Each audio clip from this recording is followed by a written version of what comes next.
What is up, everybody? Welcome back to another video. In today's video, we are back with another Detroit Lions off-season video.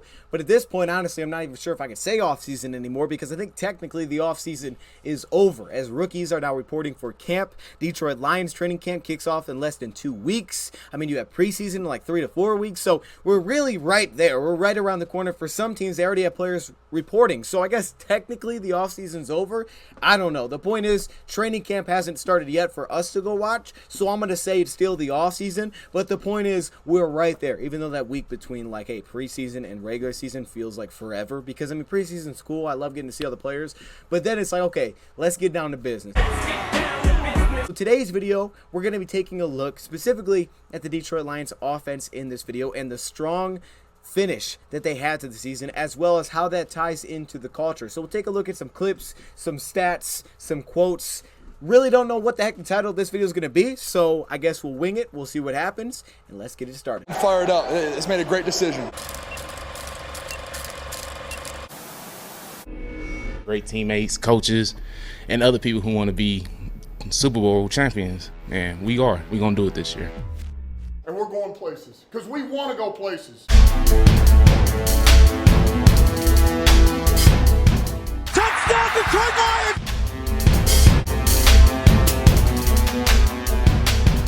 Before long, we're going to be the last one standing. Welcome everybody to a video. Glad you guys are here.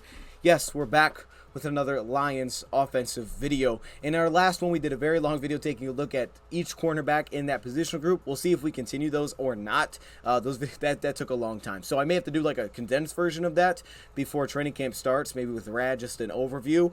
But watching the film of all the players it took a little bit of time. I'll just say that. However, today I want to talk about this Lions offense, and trust me, we dove right back into the film because to me it was very intriguing to see how the Lions finished the year, see what the impact was with Jared Goff, and then at the same time when you look at the offseason moves that the Lions made, which has a lot of people excited, Lions fans, some outside, people are excited as well, but mostly Lions fans are excited about the Lions offense because you look at it on paper, you look at it on Madden, you say, hey, they're got a good offensive line, they got a tight end, they got a top tight end, they have now a deeper receiving core after additions this last year. They have a quarterback. They have great running backs. Well, actually, take that back. Madden probably wouldn't give us that.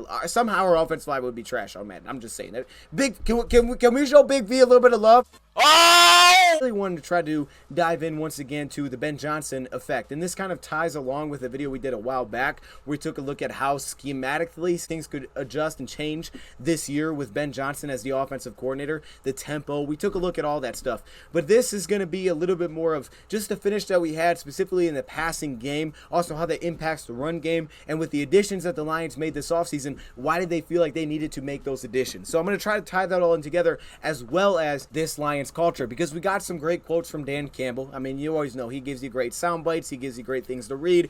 With that said, I don't think there's any video of this because I tried to find one but I couldn't, so I'm pretty sure he just said this, but we have the quotes from what Dan Campbell said to NBC Sports. Let's start there. Let's kind of set the table and then we'll get into the offensive side specifically. So starting off with what Dan Campbell said. Now, I guess the Kentucky Derby was going on and there was like a crazy finish. Rich Strike. Actually, I'm not even sure if that's the person's name or the horse's name. That's got to be the... I'm sorry. Look, I don't need... It's horses, right? It's not donkeys. Hold up. Now I feel like I'm disrespecting the whole sport. Not trying to disrespect. I just don't know. I probably should have looked it up, but I didn't. The point is, Rich Strike, with 33 seconds left, was 16th. And he came back and won the race. With 33 seconds left, won the race. He was 80-1 odds. And Dan Campbell had a little bit of a comparison there to this upcoming season and the Detroit Lions. Said this, we kind of feel like we may be Rich Strike here. Okay, I see you, Dan. Hey, okay, I see how you use that. I like that. He said this, he was 16th with 33 seconds left in the race. Okay, so I guess I'm actually taking that from Dan Campbell. One of the most inspiring things I've seen in a long time. It was impressive. It was beautiful. Okay, he continues with this. I just think I've got a lot of guys like Rich Strike. Every time we hear the SOL, can't do with the SOL, same old Lions, all that stuff. By the way, I'm going to stop right there. I hate that stuff. Ooh, it gets to me. It does. I remember I did an old video a long time ago, maybe on this channel. I don't know, maybe on a different one. Very old video, years ago. But man, I got on the whole SOL thing. I was trying to stop it. Like, come on, like I'm gonna stop it. Anyways, the point is, I hate it. I hate to hear it. I hate to see it typed. So if you want to get to my skin, that under my skin, that's how you do it. I hate everything about that whole idea. But Dan Campbell says that they basically flipped that and they're trying to utilize that as motivation. And I don't know if this is true or not, but I feel like I haven't heard a coach, and we've had a lot. I feel like I haven't heard a Lions coach actually bring up same old line. Like, that's something that is said. Fans that are upset from the outside, oh, they're always the same. But from a coach to bring that up, I'm not sure if he was asked about it or if he just brought it up. It sounds like he just brought it up. It's interesting. He continued with this. It fuels our fire. We love it. I think that's how we all feel. I think that's how we all talk. I think that's how we all think. There's nothing fake about it. It actually kind of makes me think of like Michigan against Ohio State this year and how, you know, Jim Harbaugh really set that tone early. He's like, look, we're gonna beat them at some point. We're gonna die trying. Okay, that's all I know. And you kind of have to like speak it into existence. You have to manifest, make that thing happen. There's nothing fake about this. This isn't just we're saying it's motivation, because if he did bring this up, that's why it makes it interesting to me, because it doesn't sound like it's just motivation. It's just something to talk about if he brought it up. And this may have something to do with the Lions being at their lowest low, and Dan Campbell was a player here. He's been through it. He understands it. He's seen it from the player's perspective. So I know he's heard it. Everybody's heard it. We understand it. And I think he brings it up is because he talks about, you know, Rich Strike coming back, winning this race. But when you talk about the Lions, even though there is some optimism, there's some hope, a lot of people just put it down. They'll ignore it and be like, oh, that's this. I don't even want to say it. That's that team. That's the Lions. They always do that. That's what they always do. But Dan Campbell is like, you know, we hear that. That motivates us, okay? So I like that. Now, it continues with this quote, and I don't know if this is from the same thing or not, but it continues with this. I know people are probably tired of hearing foundation and the culture, but I do feel like we set that in year one. I do feel like for us was the primary goal. We have to create our own style, our own identity, our own culture of who we are, what we accept, what we don't accept, and now let's build from there. Now, in year two, we feel like we have the foundation built now. Let's start stacking on top of it. We have to create our own culture. We can't take this culture. We can't take that one. This is us. This is the Lions culture. We have to create our own and make it our own thing. And obviously the Lions had a pretty strong finish to last season, and we're going to get to that in 1 second, because he also ties this in. He takes us back to the Baltimore Ravens game, which I don't know why you had to do this like this, Dan Campbell. I mean, I could have done without not thinking about this game again, but he did. What I want to get across is that stuff. The rest should have stopped it. The play clock ran out. It's all irrelevant. What matters is we lost. We caused that. They earned it. We didn't earn it. We had them exactly where we wanted. We had a sack. The clock's running. We got them on 4th down and forever. They executed and we didn't. I think those things are important. We don't want guys that have excuses. We don't want guys to talk about excuses. We don't want to talk about we got screwed. To me, winners find a way. It wasn't even just Baltimore. I mean, you go to Minnesota, right? Week 5, the way we lost, we go for 2, we pick it up, and then we give up 3 at the end of the game. Lions weren't always in a position to win at the end, but they did seem to learn what it takes, what kind of plays it takes to win the game at the end. You look at Atlanta. Yeah, we didn't score. We threw an interception on our last play, but we got the stop. You look at Green Bay getting the interception. We learned what plays it takes to seal the deal. Go to LA Rams, right? We throw an interception in the end zone. There was a lot of games like this. However, we can say tail end of the season, Minnesota, right? You win. You go down. You had control of this game. Then you lose the lead. You give it up and you fight back and you make that last effort to get your first win. So it was like really for us, it felt like as fans kind of just like getting over that initial hump so that we could get rolling a little bit, like starting to roll, because we're just kind of stuck and hitting the wall. And we finally got over that after the Pittsburgh. I mean, Pittsburgh was absolutely running into the wall. It's like, you ever see the Patrick thing where he's got like the big board like stapled to his head and he keeps walking into the doorway because he's, you know, he does.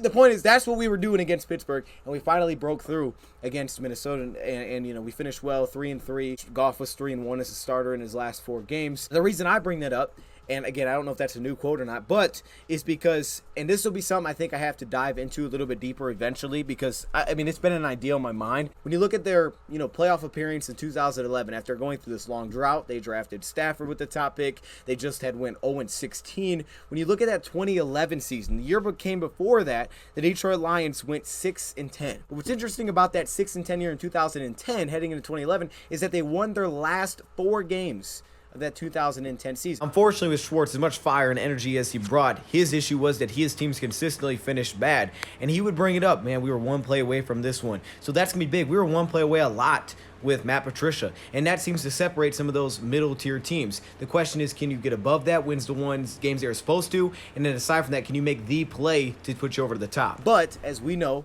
as we said during last year, the reason we wanted to beat Green Bay at the end of the year, because first off, we've seen a lot of losing, but secondly, as I think the former tight end said it well, you create a winning culture by winning, right? You can't play for a pick, you can't play to lose. So the Lions played to win, and they got the win. You play to win the game. Hello? 2011, the Detroit Lions start 5-0. 5-0, they go 10-6, they make the playoffs. Definitely going to take a look at some clips in a second here, but just to go back to the last thing that we said about the culture, a couple more examples. I mean, you can go back to the 90s. I took a look at some good years there. 1991, the Detroit Lions, of course, went 12-4. The year before, they went 6-10, but they finished that season in the last three. They won 2 of their last 3 games. You look at 1992 to 1993. In 1993, they went 10-6, but 1992, they finished winning 2 of their last 3 games. So, you know, smaller sample size, but just something I thought I'd throw out there. However, definitely take a look at some clips here, and I went through, like I said, watched all of the games from Chicago to the end of the season. Reason I did that is because it's after the bye week for Jared Goff. It's also not the game that we call injured, and plus Minnesota is really the first game that we really heard, I think, a lot about Dan Campbell talking about, you know, what Ben Johnson brings to the table, his creativity, things like that. Also, after the bye week would mean that Ben Johnson was in a bigger role because they started to take a little bit of the role away from Anthony Lynn. Dan Campbell was also the play caller after the bye week, so there's a lot of things that go into it. Plus, you also had Josh Reynolds, and the first game that Josh Reynolds was with Jared Goff was Week 12 against the Chicago Bears. So I took a look at all of those games. I also did take a look at the games before the bye week as well. Some of the games, like I said, like Philadelphia, some of the early games like Green Bay, just to have something to compare it to and see what the differences were. I took a look at Chicago. With that said, it's not like the Detroit Lions didn't have creativity. It's not like they had no success moving the ball offensively. They just had some issues. Take a look at some of these games to finish the season, kind of that final stretch. Of course, we've talked about the numbers. The numbers check out. You look at the quarterback position. You look at Goff specifically from Chicago to the last game of the season. So from Week 12, that was a 5-game stretch for Goff, and it was one of his better 5-game stretches of his career. I think it was probably just as good, if not the best stretch that he would have had in 2020 with the LA Rams. 11 touchdowns, 2 picks, 107 pass rating. He was completing 70% of his passes. He had 220 plus yards per game passing. So it was a good finish. But those are just the number side. I think when you take a look at the film, you can really start to see what we're talking about when you say that he had a strong finish to the season. And at the same time, what is Ben Johnson bringing to the table that made it a strong finish for Jared Goff and for this Lions offense as a whole? Because one thing that we know that's been brought up is the creativity. It was like the first time we heard about Ben Johnson was that Minnesota Vikings game, because he decided that, hey, maybe we should pull the guard to really sell it, make everything look the same, which has been a constant. And even though I think there's issues with sometimes play call timing, for example, there was a possession against the Chicago Bears where the Detroit Lions did a toss. They had a motion, then they had Cabinda come across the formation, then they tossed it, and they did that. Didn't go great. The very next play, they came back and had the exact same look, and they did a receiver screen off it. So they faked the toss, they turned, they threw the receiver screen back to the other side. Didn't work very well. I think that's very interesting to do the timing back to back. But the point is that one thing Ben Johnson will do is make things look the same. So motions, pulling up an offensive lineman, really sell what we're doing. And they had that touchdown against the Minnesota Vikings to Brock Wright. So we know the creativity is there. Now, that's not to say that creativity wasn't always there, but you did see a lot of creative plays. I don't want to compare creative plays versus non-creative plays because, yeah, in the first half of the season, we did see him. Chicago's touchdown to Khalif Raymond, it was creative the way that we did it. We had the motion, then he stopped, and he went back, and we tossed it out to him. We scored a touchdown. But there was a lot of creative play designs by the Lions from Week 12 through the rest of the seasons that they did offensively, specifically in the passing game, even when Goff wasn't there. You had the one with Tim Boyle. Boyle missed a pass here, but the Detroit Lions had to get very creative inside the red zone. This reminded me of the Rams play when they scored against us in that game.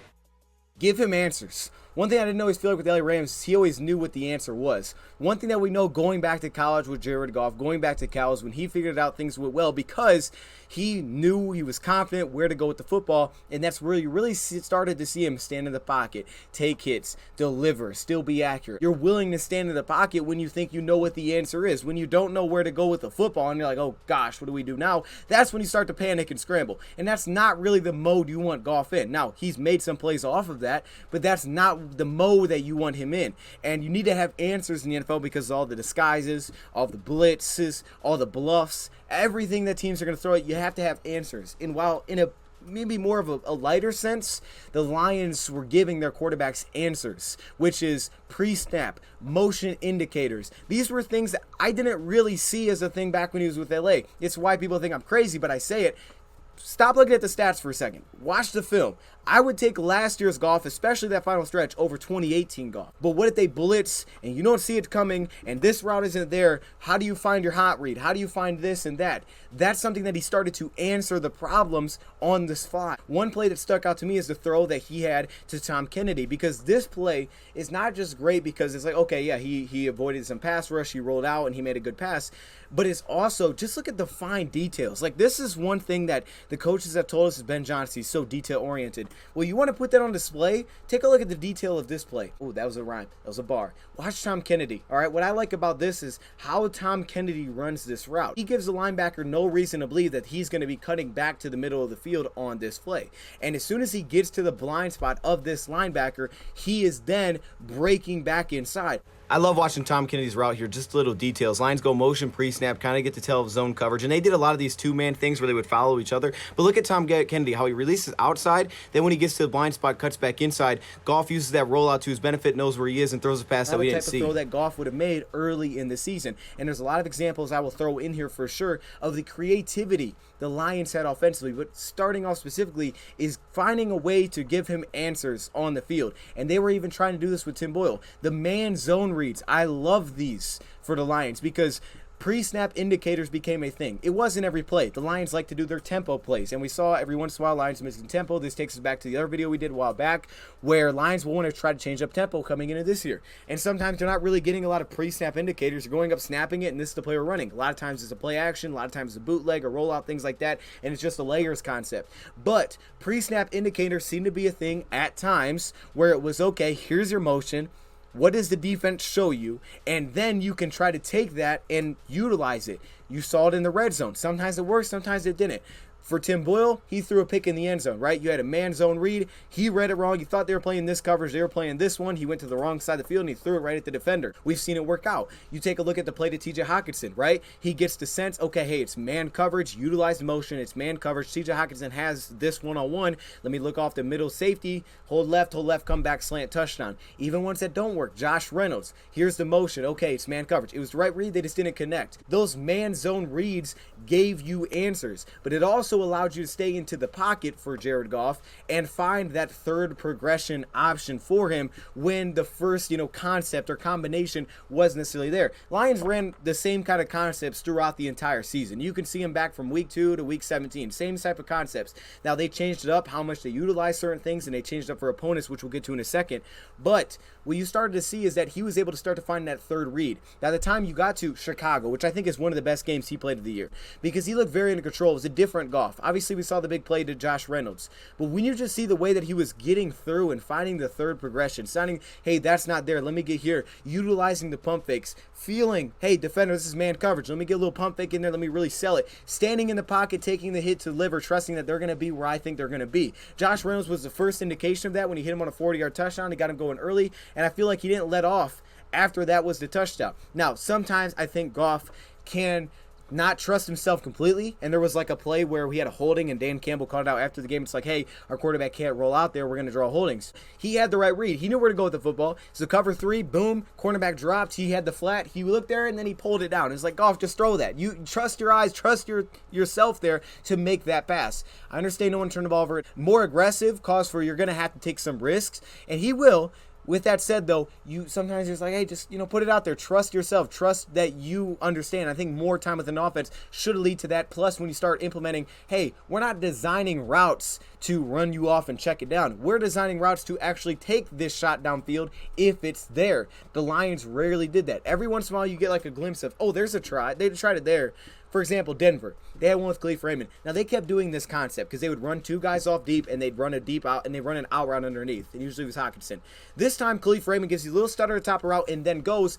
They just missed. They didn't connect here. I think Jamo connects with this one just because size and things like that. But the point is, there's a little glimpse of, okay, we're going to try to actually take this shot here and not just run guys off deep. I want to show you a few examples from this Bears game specifically and the answers that the Lions showed schematically. So, again, we talk about this cover 2 look that they were playing defensively, putting the cornerback tough spot. Watch Goff's eyes look downfield, open up the check down to DeAndre Swift. Lions did it 3 straight times. They end up picking up the first down. They had a wide open DeAndre Swift. See the pre-snap communication here? So they're showing man coverage. They end up bringing a blitz.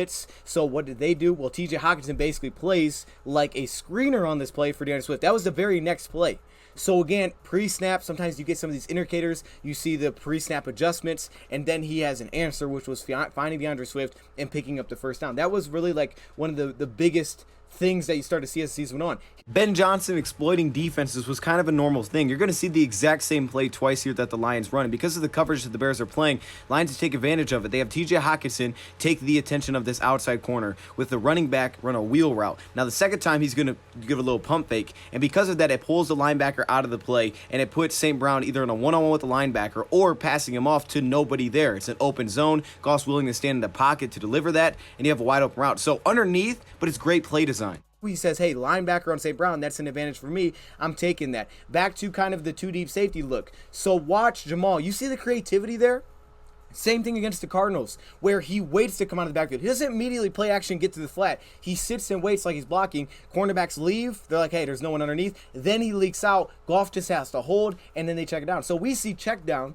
Goff sees this is what the strategy is. Here you go again. This was early in the game. Again, corner route. Josh Reynolds, big time play there. I mean, Josh Reynolds was immediately impactful for us. But it's the creativity. You also start to see the schematic side. All right, Lions bunch it up on the right side of the formation on this play. And the Lions did a lot of this kind of stuff. I like it because, again, it kept attacking the cover 2. He immediately goes left, just attacks that hole between the cover 2. Here's the big touchdown to Josh Reynolds. Now, the Bears were basically doing this defensively all game, having one safety slide down to the TJ Hockenson side and have their other safety drop deep to the side of Khalif Raymond, Josh Reynolds. On this play, I like how they put Swift on the line of scrimmage because it is going to force him to carry that linebacker. Then they have to communicate to take away TJ Hockenson. But keep it simple for Goff, right? He has 2 guys to look at. Hold your eyes with Khalif Raymond to pull that safety, and then it's a one-on-one with Josh, and that's where it comes down to. We say one-on-ones, trust your guy. You need to win one-on-one. There's your one-on-one. Win that. And Goff, if he trusts that, will put that up there, and he'll make the throw because he's accurate, according to Dan Campbell. If you have Jameson, we expect them to have to respect that. So that opens up the running out of the gun. That opens up the middle of the field. However, if they don't in this situation, you hit your guy. And Josh Reynolds, who got a one-on-one on the outside, Jared Goff was willing to stay in the pocket. Actually, just look at the pocket here. I love this angle because just look at the pocket that he's in. Doesn't even. I mean, how do you even get that ball off? How do you even? That's the kind of throws that we saw immediately with Josh Reynolds into the equation. And it started to open up a little bit of what they were able to do. Okay, here's another one of those receiver screens. I think this is an area where, again, with the timing, you want to see Lions be better receiver screens. Hopefully, because they have more deep threats, they're able to back up defense. Because that was a big part of the Rams offense, too, was the receiver screens. Are consistently respecting the flat out of the backfield. So the Detroit Lions are going to take advantage with the flood concept. But it has its own little nuance to it. The way that Khalif Raymond cuts off his route at the top. TJ Hockenson kills this because what he does is he really shows that he's going to be working upfield. He really pushes upfield, forces these cornerbacks and the safeties to continue to get depth. It makes it late for them to communicate transition. Then because Khalif cuts to a post, the cornerback can't leave and drop down on Hockenson fast enough because there's a gap there. That's how they would set him up. Well, there's an example of a touchdown on it from Goff, again with pressure in his face on that play. They did that a lot. That was a very similar concept. Reason being is because, again, they wanted to clear out, give space for TJ Hockenson to go win one-on-ones. Lions want more guys that can win their one-on-ones. This ties in really well with what Ben Johnson said going back to the beginning of the offseason when he was talking about wanting to have an outside receiver, another outside receiver, someone that can help, someone that can win one-on-one. He said it like this: they come in a number of shapes and forms, but I think the definition of it is a guy that can win consistently one-on-one. Now we'll get to what Seth Ryan said, but he brought that up a ton. It's like, hey, if you're one-on-one, we expect you to win that matchup, which is expected, right? Your players have to win those matchups. It gives you more matchups, it gives you more opportunities at the quarterback, and it gives you more place to look with the football, but it also can put defenses in tougher spots when they have to, as Ben Johnson will go on to say, dictate coverage, whether that's a big guy with a lot of strength and size, a guy with elite quickness or speed. It comes in a number of different ways, but we are looking for someone that outside the numbers predominantly can win a one-on-one. And if he's good at his job, dictates coverage. So they recognize where he's at all times and they start rolling his way, which will open up the run game for us up inside. Now, Seth Ryan basically said kind of the same thing here as well, the assistant wide receiver coach, about the Lions having these outside receivers now with the additions of Jameson, Williams, and DJ Chark. When Jameson Williams comes back, he said, and also I think it's very important to keep bringing up the re-signing of Josh Reynolds. I think we get caught up in the other two names, forget about the re-signing of Josh Reynolds when Jameson Williams is probably not going to be ready week 1. So having Josh Reynolds is going to be huge because he was huge last season. We got to see that immediately. And getting Quintez Cephas back, right? The outside receiver is what he brought up specifically. He said predominantly that can win one-on-one on the outside. There's many ways that you can do that, but a guy that can win on the outside. And I think that's where Seth Ryan gave us a more detailed look at what he was talking about. He said, hey, when you look at guys like Tyreek Hill, when teams play Tyreek Hill, defenses have to run some sort of a cover 2 over top, basically meaning that you have 2 deep safeties over top, which for us, if we have that, it's going to open up our ability to run the ball on the inside, just like Ben Johnson said. At the same time, it also can open up the middle of the field. I mean, that just depends on schematically what they're doing. But he's saying there in a cover 2, it's easier to run the football because you have one less guy in the box versus, say, cover 3, where you have an extra guy in the box potentially. You could have 8 guys in the box where it's cover 1. Whatever it may be, those situations where you have 2 deep safeties, he said some form of cover 2. So I mean, it could be cover 4. The point is that you have to have that extra deep safety over top because you're worried about Tyreek Hill game changing, breaking the game, because really it only takes one big play that can completely twist and flip a game, especially in a low scoring game. That can be the difference. One big play can change a game completely. So just having that threat is something that Seth Ryan talked about the Lions kind of have now with Jameson Williams, is that you're going to have to do that because, as he goes on to say, basically because of his speed, basically if he's going to have a one-on-one, we expect Jameson Williams to win that one-on-one. So if they're not going to put a safety over top, you're going to play one-on-one coverage.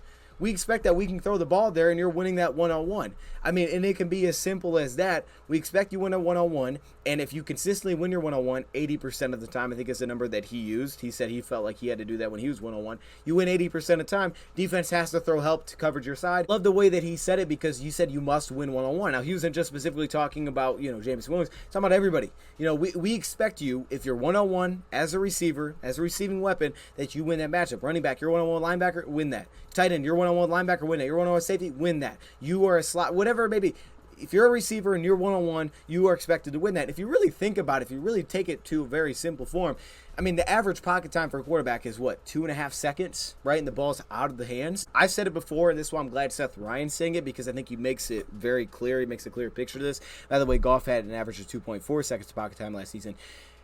Is that when you watch those games, I think people thought I was crazy, like I was trying to make an excuse or something. I wasn't making an excuse. I was just telling what I was seeing. The Detroit Lions ran so many plays of just running guys off deep and checking it down underneath. And this was designed. And Seth Ryan even said that basically straight up, that a lot of stuff we were doing last season, we weren't attacking downfield.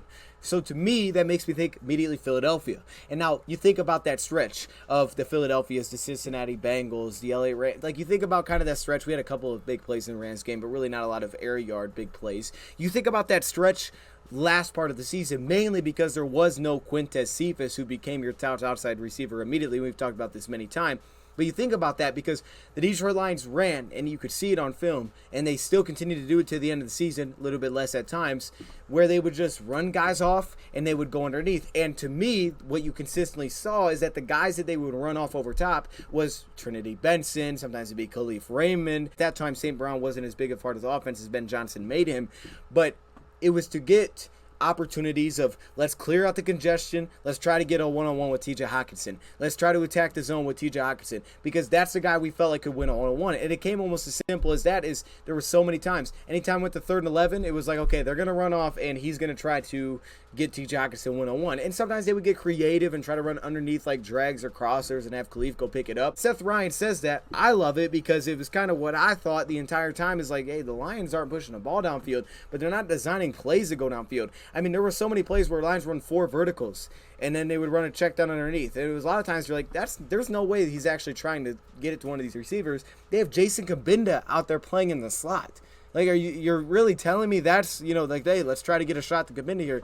Like, no. I mean, there wasn't even a really thought to look downfield. Run those guys off, clear congestion, let's check it underneath, and let's get it to either Swift or Hockenson, who at that time was their biggest playmakers. We actually really started to see that when Quintez Cephas went down, because the first 4 weeks, while they didn't get many shot plays necessarily, like big play, they got a few, they had a few mixed in there.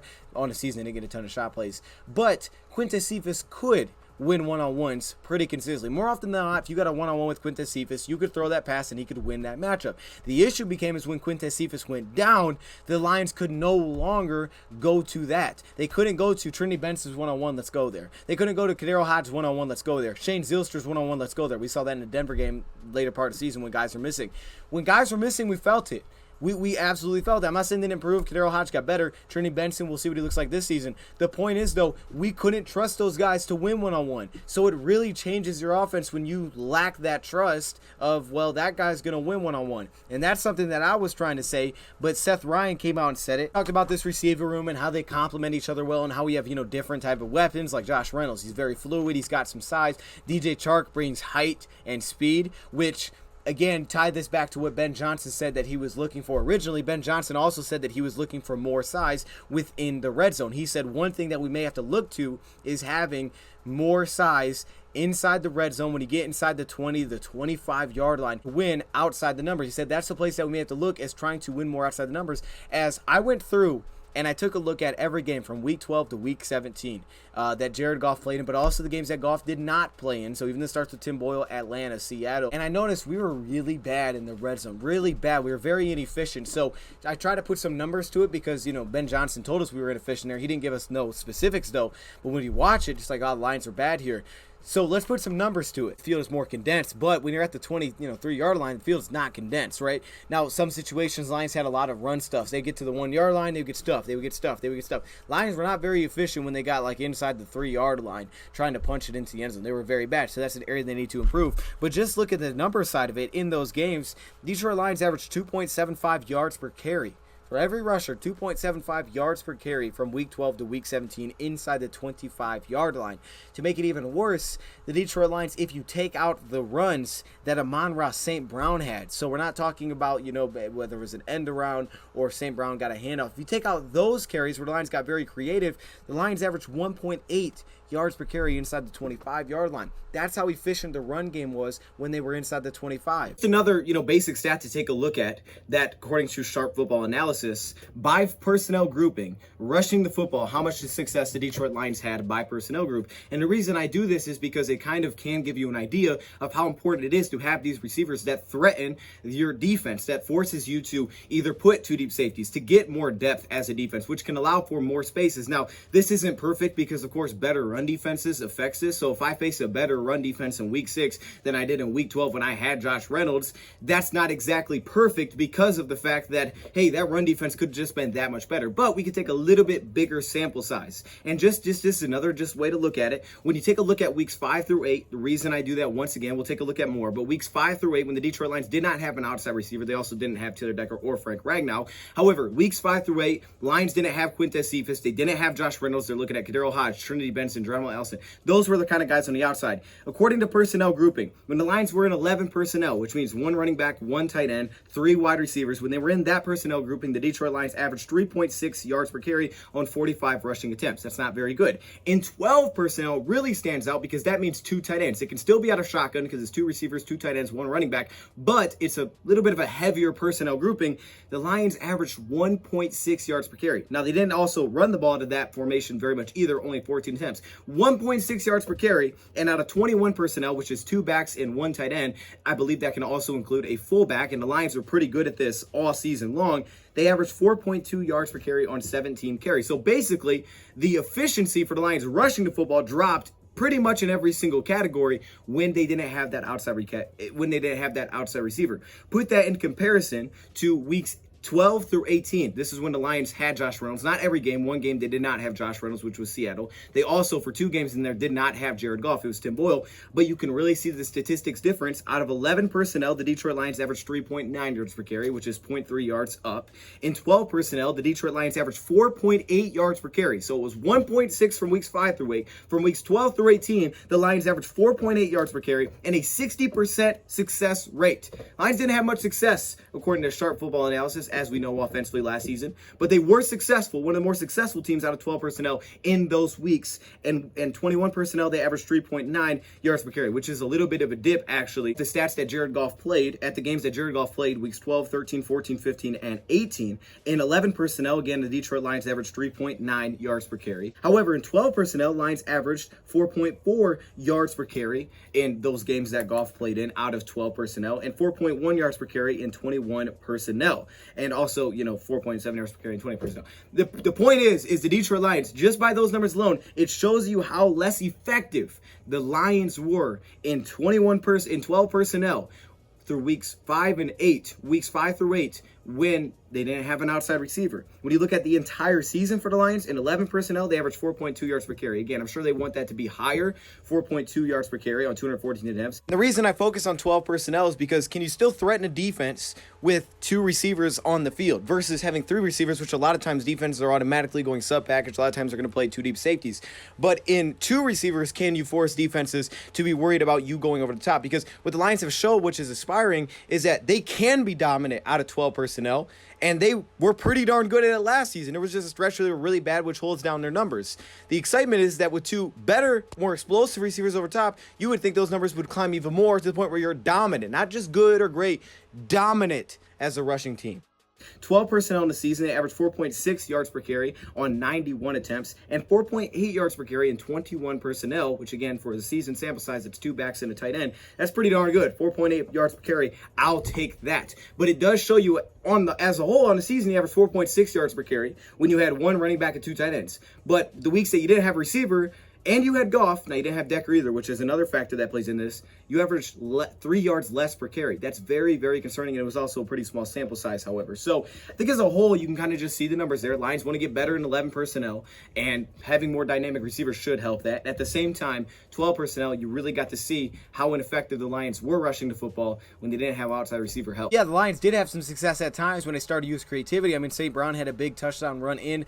They started to have a little bit more success. Like one, they had St. Brown take the snap. I think this was in the Green Bay game, and he ended off to Craig Reynolds. So you had a little bit of deception there. Defense doesn't really know what's coming, but just straight up rushing the football, the Lions were extremely inefficient when they got inside the 25-yard line. You expect that to decrease a little bit, but not to the level that it did. And the Detroit Lions really just didn't have much production there passing the football. They had TJ Hockenson, who wasn't always healthy. He wasn't healthy for most of the final few games of the year. The games that he was, Minnesota, Chicago, you look at those 2 games, he had receiving touchdowns in both those. Brock Wright had the other receiving touchdown that it came on the play action on the I form. Other than that, you didn't have much production coming from the receiving side either, unless it was, again, Amon-Ra St. Brown, where you did a lot of creative play designs inside, like the 5-yard line or the 10-yard line, or it was just St. Brown winning the one-on-one. But outside the numbers, you really didn't have touchdowns come from that spot, unless you want to count a, Josh Reynolds deep post touchdown that we had against Arizona. There wasn't much production that came from those spots aside from Amon-Ra St. Brown or TJ Hockenson. 0.5 seconds of pocket time on average. And it comes down to design. If you don't trust that a guy can win one-on-one, then you're not going to design the play to go that direction. This is also why you take a look at a Devin Funchess, beyond just Jamo. Why you get a Funchess? Why do you draft a James Mitchell? Someone has to be able to win. When you go back and you take a look at all of those games, what was so impressive to me is I felt like you felt with Ben Johnson that he literally had a game plan, and you could see it, and he knew how to attack your defenses. He knew how to attack what you wanted to do. He knew how to attack the coverage you were trying to play. And from week to week, things changed. Things were different. Now, a majority of the time, Lions saw a lot of single high safety because teams would stack the box, which is why the Lions feel like they need more outside help, because if you have more guys that can predominantly win on the outside, as Seth Ryan said, it's hard to put an extra guy in the box. It's hard to play cover 3 because you got one-on-one on the outside. It's hard to play cover 1 because you got one-on-one on the outside. So if your guys can consistently win on the outside, it's hard to do things like that. The Arizona Cardinals game, what was the Detroit Lions' answer? Cardinals played a lot of cover 3, and we had them reeling. It was like the first time we see it. Cornerbacks were reeling in coverage, and they had answers for it. They had similar answers that they had to Denver, who played a lot of cover 3 against us as well, right? You got those one-on-ones, so Josh Reynolds was a big part of those 2 games. Arizona was his best game of the year because you got one-on-ones the outside, you trust your guys to win. Josh Reynolds was the guy that was winning in the Arizona Cardinals game. He had the big touchdown, but you also, again, had Goff with answers, where Goff started to find a rhythm. You're not throwing it a ton, but you have answers. It's about the creativity and the small details of this play. Okay, the slight little motion which puts 33 on St. Brown. Of course, the outside corner has to play off because they're so tight together. You can't press that. You're playing man coverage across the board. You get the play fake. Watch Matt Nelson block. Also, Isaiah Simmons here. Khalif Raymond's going to wait until St. Brown takes and pulls the linebacker with him, and then he's going to take off to the middle. Because of the alignment, the outside corner is already giving up space, and then if Goff has time, you can throw a wide open pass over the play design is beautiful. Little design here that I love. So they're going to be playing again. This outside corner is playing very often this man coverage. They show bluff blitz, and they have 2 linebackers sitting in the hole in the middle. But again, watch the little detail by Godwin here to sit in a show block. Once the linebacker takes the eyes of the crosser, he leaks out. Same play against the Packers. Beautiful. Now, I won't spend much time on this play. We've all seen this play. It's the creative play where you kind of hide Amon-Ra St. Brown, and then you leak him out late. And of course, like I said, you can avoid pressure, stay in the pocket a little bit longer when you know where the ball needs to go. So that was just a cool creative play the Lions did to get St. Brown open. But I like this one. You see the little motion inside? So Goff gets a tell on this play how the safeties are playing, which safety's sliding down. Then he can hold the slot, force the safety to sit there, and he gets his one-on-one. You trust your guy to win that against outside leverage, and that was Josh Reynolds. This is just another one, right? You come underneath. It's a good play design. Have him follow up Khalif Raymond, check down. And we've seen this play a lot too, this touchdown against the cover 3, but I like the little details, right? You have this underneath drag route to hold this safety that's coming down to allow even more space for this pass. You mirror both sides. Goff looks this off, and he hits Josh Reynolds. Again, trust your guy to win that one-on-one, and they have the safety slide down because of the coverage they consistently play. You have a beater to that coverage, and you trust your guy to win that route. Here's a blitz. Goff picks up on it, throws middle. Again, that's an answer for a blitz. That wasn't even a blitz. They only brought 4 rushers on this play. They just disguised it. Then late in the game, you trust your guy to win one-on-one. Josh draws a penalty. That works for me. Now, I will say this is something that I have noticed about Goff is that in certain situations, you want him to just get the ball out of his hands. There are times where he doesn't take that first look because the play is designed to go here. We saw it against the Packers where he pulls it down. This time, he has Zylstra early. He pulls it down, maybe waiting for the bigger play to open up or where the play is ultimately, designed to go. But take the first look that you have. However, with guys like DJ Chark, some of these fast receivers, Jameson, I look at this and say, hey, I want my receiver to get through this faster because by the time Jared Goff has St. Brown coming back to the football, he's running for his life because he's not the fastest quarterback on this rollout. So having receivers that can get through this faster is great, but still take that first look that you get and move on. The Packers game, final game of the season, 2-man concepts were huge. Lions versus Vikings, linebacker core was banged up for the Vikings, so what did the Lions do? They attacked with the tight end seams, middle of the field, over and over and over and over. T.J. Hockenson, Brock Wright had big games. This takes you back to the creativity of hiding Amon-Ra St. Brown behind the line of scrimmage, hiding a receiver here, and then having him do this, but giving you the same look, but hiding these guys behind the line. Then they started to utilize 2 tight ends as well, and they started to use these 2-man combinations where they could attack the middle of the field, try to get matchups, but still attack the middle of the field. Where they lacked in these games was that outside receiving presence because they had one-on-one opportunities. There was one example where they didn't hit a shot to Josh Reynolds. They had a one-on-one. Goff pulled the safety on Amon-Ra St. Brown. They took the shot. He threw it like out of bounds to a spot, and Josh Reynolds probably had a little bit of inside leverage, pass incomplete. But they rarely attacked it. It was rare to find plays when I went back and watched all of these games where the Lions attacked the numbers, to the point where I went and watched this Green Bay Packers game just to see how many routes and how many completion lines had outside the numbers, right? And if it wasn't like a crosser, the Lions rarely had any kind of production outside the numbers. They had a comeback route once to Josh Reynolds on a 4th down, so you go back to creativity. On 4th down, the Lions started to find answers. How'd they find answers on 4th down? Well, they did rollouts. Denver, Green Bay, they tried to roll out. Both of those were successful. They had the one that was knocked down to Zylstra, and I think another one was actually knocked down, thrown to Zylstra as well. Remember, the Lions used creativity. They put St. Brown in the backfield. They did the swing pass to pick up the 1st down against Arizona on a 4th down. Watch this play to Swift. I like this too. They have him out wide, then you got the bunch. They utilized that bunch as basically lead blockers, and they get near first. That led to the Josh Reynolds 4th and 1 pickup. But just little things like this are really cool. That's how they started financing. They started to roll out their quarterback in those situations. Arizona, right? 4th short yard situation. They go gun. they run away from the blitz with Craig Reynolds. So again, it was another option for a mid blitz being shown. They decided to run it out of the shotgun, and it created a huge play for Craig Reynolds. Lions rarely had completions outside the numbers in that Packers game. But also what I liked about that game is, again, you talk about, attacking their defense. What they were doing is they were passing off routes, right? So they were matching their passing off routes. So anytime the Lions would run a motion, right, they would kind of drag over Amon-Ra St. Brown, he crossed the field. They would try to pass it off, communicate, pass it off, play man coverage. The issue is Lions decided, hey, we're going to take advantage of that. So you're trying to pass this off. Here's what we're going to do. We're going to utilize St. Brown. We're going to put you in tough spots where, hey, this guy has him pre-snap. But because St. Brown comes in motion, now he comes across. You're trying to switch this off. It leaves that guy open. If not, St. Brown's going to be open. The Lions are ultimately going to want to force two high safety situations that aren't all gun situations. But it still works in this play because how many times have we seen this where guys pass the player off to nobody? Watch Goff's eyes, ability to move the pocket because he knows where to go with the football. But see how Kennedy sits down and Swift leaks to backfield? Goff stares that down, pulls the linebacker, and the linebacker that has St. Brown passes it off to nobody. Forces his corner out of the play by pushing upfield and forcing the outside corner to carry. The motion and switch on the opposite side forces the defenders to switch. So there's so much that goes into this. Every route counts on plays like this because you have two deep safeties. There is no safety sliding down, and it's an easy read and a good completion. Again, that led to Goff having answers, but at the same time, it led to issues for the defense. So it was all the adjusting that I think we saw from week to week in those games. We're like, okay, there's something here. And even in the Seattle game, even in the Atlanta game, the Lions had answers to what they were doing. They just weren't converting those answers as often, and they had a lot of turnover. It wasn't the best. Why did the Lions go get a Jameson? Why did they get a DJ Chark? Why did they re-sign Josh Reynolds? Why did they feel like they needed outside help? As we get on red zone, right? Red zone impact. To have more of those guys inside the 25 that, hey, at least if maybe you could take pressure off T. Jackson because you say, look, hey, Chark's 6'4". We don't have many cornerbacks that are that tall.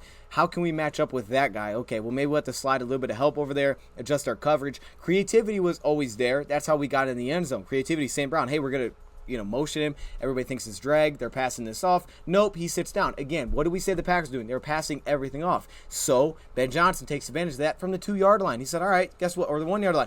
Okay, we're going to drag motion. You're thinking you're passing this off. Nope, he's going to actually stop, turn around, sit down. He's in the hole of your coverage. This return motion by Khalif Raymond takes you back to the Bears game that we took a look at. But we want to make it easier to score down here. We don't have to do all these crazy things to try to punch it into the end zone. If we're not going to run efficiently, we just want a guy we can throw it up one-on-one. Remember when Cephas against San Francisco caught the 2-point conversion, or when we threw kind of the lob to him? We need a guy like that where it's just, hey, just, you know what, just throw it up there. Make it a little bit easier on ourselves. Ben Johnson's creativity showing there. Another reason, all these play action shot plays, play action quick hitters, having some of these guys that are a little bit faster, a little more explosive over the top can back you up, open up some of the underneath, and if not, maybe get more shots with those over the top. Possibly draw some PIs just to keep the defense honest, to make you put two deep safeties instead of playing one. Because theoretically, if you're playing a play action shot and you have let's say you have a deep post, and let's say you have like a dagger or deep end underneath it, theoretically, there's no reason a team should be able to play one single high safety there, right? Two corners playing outside leverage, man coverage, and you have one deep safety that takes the over top route. That guy underneath should win every single time. If you have two, we should be able to run the football in those same exact situations because you have one less guy in the box that we have to account for. I mean, Ryan Tannehill basically turned his career around with the Tennessee Titans on plays like this with two great receivers, a crazy good rushing attack, and one single deep safety. And either he takes the first one underneath or he goes over top deep. Tried a few of these rarely, but we didn't hit on them last season. Another little thing that only gets talked about, but I did notice it, we need guys that could also run the routes faster, get through the route cleaner. One thing that was with St. Brown, we talk about flexibility within this offense because everybody needs to be able to play Z, you got to be able to play X, you got to be able to play slot, you got to be able to play all these different positions because you're not going to play all one spot because we're going to be a tempo offense that runs route concepts that because we run these route concepts, we can give you one word call, go back to our old video, and it can mean this route concept, and you have to be able to know it from each position. If you don't know that, you can't be on the field, and also injuries show up. On top of that, we need more guys that can get through the routes quicker and win these outside routes. A lot of times last year, I love St. Brown. He was good for us. Man, he could play every spot. But there were times where St. Brown would get through a route too slow. He wouldn't have the build to play through an outside cornerback, or he would just get to the route too slow, pressure's coming in, and it throws off the timing. That's another part. All of it's timing. One thing about Goff, and I restate it, and I noticed it again, Goff almost doesn't even throw to the player as much as he throws to a spot. Goff is so much timing, and I think he could improve here because he could be a little bit more patient in terms of seeing the receiver a little bit more at times. However, he throws to a spot. He's on time, he throws to a spot. He says, hey, this is where the ball's going, I'm going to throw it to this spot. So if you're at that spot, it's awesome. It draws a lot of PIs. The issue is we need to get to that spot so Goff is willing to throw it, giving you answers as a quarterback, giving you flexibility as an offense. The route combinations, things we were doing with tight ends are great. They're cool. But how about on fourth down when you got to have it and Shane Zylster can't get open? Those things, you got to have it. Kadarius Hodge couldn't do it. Trinity Benson couldn't do it last year. Give you more flexibility offensively to do different things. Open up the run game. I know we talk about the middle of the field, but that can still kind of be closed up. But can you open up the run game? If you have two deep safeties and you can't run the football, you got an issue. Lions saw way too much cover one, cover three. When Quintez went down, way too much cover one man that they could not win their one-on-ones, and it gave them issues. From there on out until the bye week, they were like extremely limited, and that's why the Lions offense fell apart from week 5 to week 8. I marked every play in the coverage the Vikings ran against us in that first time around. Just listen to this to hear how much cover one we got to see in this game. So start off cover 2, cover 2, cover 3, cover 2. Then it got to the point where later in the game, it was like, oh my gosh, you're running the same things. Cover 1 or cover 3 means you're having usually one safety in the box. Obviously, post snap, you can change it up. Here we go. Cover 1, man. Cover 2 zone. Cover 1, man. Cover 2 zone. Cover 1, man. Cover 2 zone. Cover 1, man. Cover 2 zone. Cover 1, man. Cover 1, man. Cover 1, man. Cover 2 zone. Cover 1, man. Cover 2 zone. Cover 2 zone. Cover 1, man. Cover 3 zone. Cover 2 zone. Cover 1, man. So much cover 1 and cover 3. The Broncos, the Cardinals, they just lived on it. Now, we still ran the ball because we're creative. We found ways to open up with the pass game. But, man, you don't want to see teams in that all the time. You want to force them to back up, force them to do something differently. And if they don't, Jamo needs to win on one-on-ones. Josh will continue to win on ones. Chark needs to win on one-on-ones and make you pay for it. Be more explosive. Go back to when Jared Goff was an LA Ram. Brandon Cooks was such a monster part of that offense. 2018, 2019 is different because the O-line and everything like that. But 2018, the guy was first in screen yards. I think second in post routes. First in post routes, shot plays, big time routes, coming off play action, all those things. Brandon Cooks was huge offensively. He drew so many defensive pass interference. What do I want to see less of? As a whole, I would say I want to see less of Lions being conservative within their own 10-yard line. That's just as a whole offensively. Lions got very conservative inside the 10. Sometimes they read it 3 straight times.